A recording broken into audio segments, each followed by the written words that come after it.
The next part is chapter 7 in the text, which is actually the first chapter. That's because the first 6 chapters are in volume 1. Okay, so we start here with chapter 7, the outer separation of samsara and nirvana. And he begins by talking about following a guru. And the reason for this is that the guru, the teacher, is extremely important in this tradition. That's how we receive the instructions, that's how we get answers to our questions that we have, and so forth.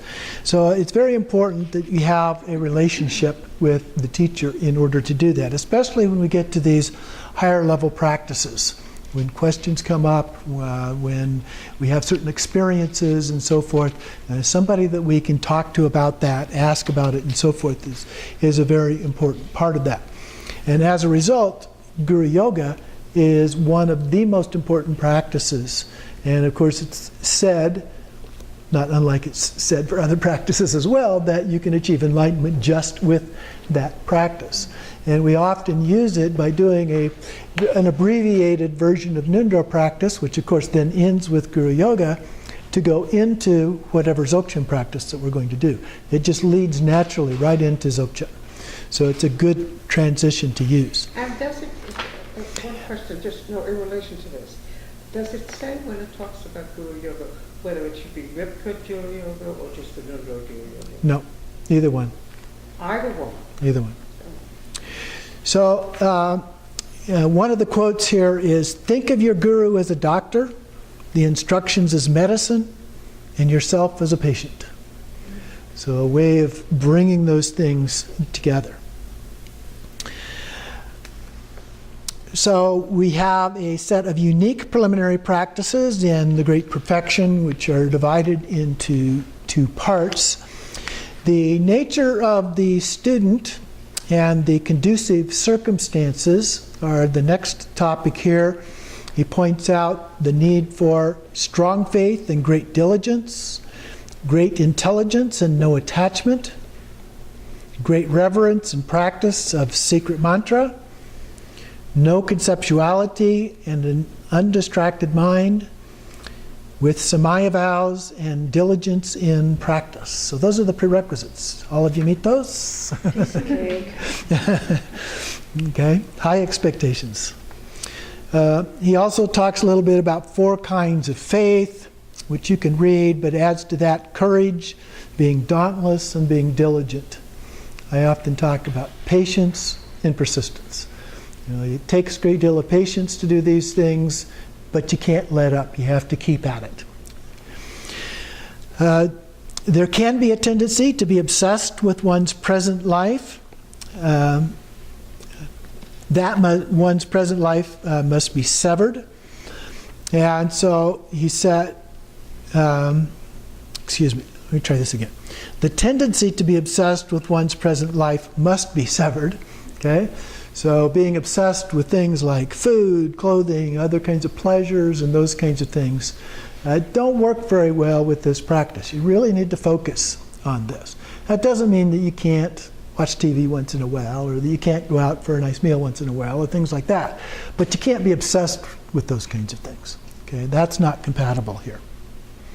And so then he goes through a set of several other things in addition to these prerequisites in order to do these practices. And the first one focuses on the place. Where do you do these practices?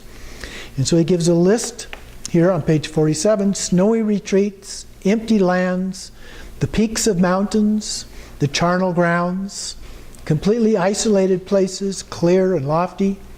Such are the places a fortunate student should practice. Okay? Nature meditation.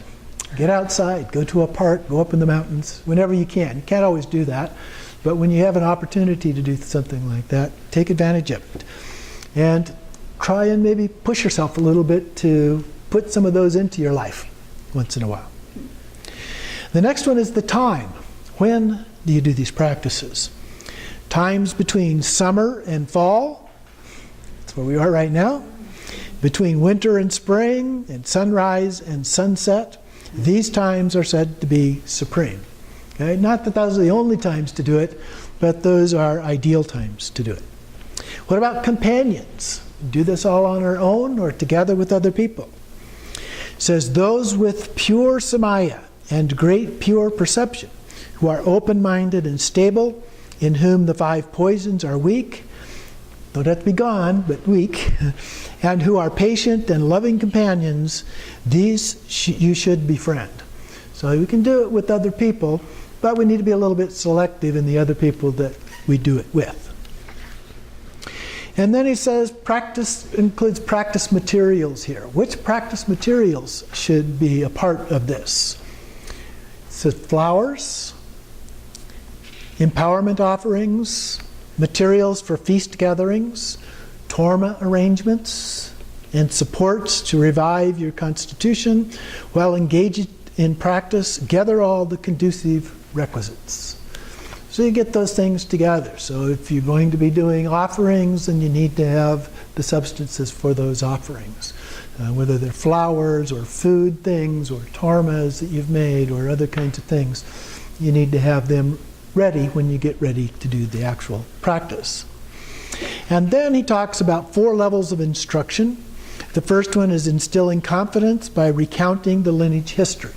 So the idea is that if we can trace this lineage back to a key figure, a Buddha or Samattabhadra, as often is done in terms of Dzogchen, then that will help give us confidence in this particular lineage and doing these practices. Maturing the student with empowerments. So getting the power is important. Now, hopefully by now you've had at least one highest yoga tantra empowerment, in which case you've had those 4 empowerments already. Some of you have also done practices or teachings with either Jigme Lodro Rinpoche or Khenchen Lama Rinpoche and received empowerments in Yeshe Lama. So you've received that other empowerment. Teaching the practices by way of practical instructions, so how you do those things, and then sealing the importance of a transmission. So we receive transmissions on a lot of these things where the Lama will recite the text often in Tibetan, and those transmissions are special blessings that we receive. And so if you're just sitting there getting drowsy and bored, you're not going to receive much of a blessing. It's going to be a kind of drowsy and bored kind of a transmission, okay? But if you think of yourself as sitting there and receiving a rain of blessings from the Buddhas, okay, then you're going to receive a rain of blessings from the Buddhas with that transmission. So that's the kind of thing. Then he goes through, again, talks about the lineage history, Samattabhadra, Vajrasattva, Gerab Dorje, Sri Sima, Padmasambhava, Yeshe Tsogyal, Princess Pemetsel, Longchen Rabjam, some of the key figures in the lineage related to these practices.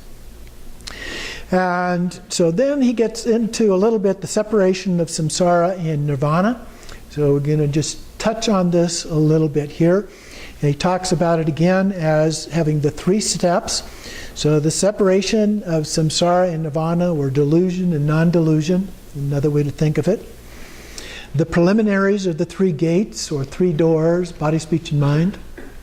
And then resting in the natural state. So by their nature, our ordinary body, speech, and mind are completely pure from the very beginning. That's the Dzogchen view. Okay? You're already completely a Buddha. The other point of view is that you have the seed of a Buddha as your Buddha nature, and that needs to be nurtured. But in the Nyingma and the Dzogchen lineage, you're already a full-blown Buddha. It's just shrouded like corn in a husk or something like that, or a statue that's been buried in dirt that needs to be cleaned off. So we have to clean those things away. Now, those 2 philosophical approaches don't really matter too much in terms of practice, because the practices are virtually identical regardless of which approach philosophically that you're using with those 2. But he goes on to say, nevertheless, temporarily these things are obscured by our fixation and deluded perception.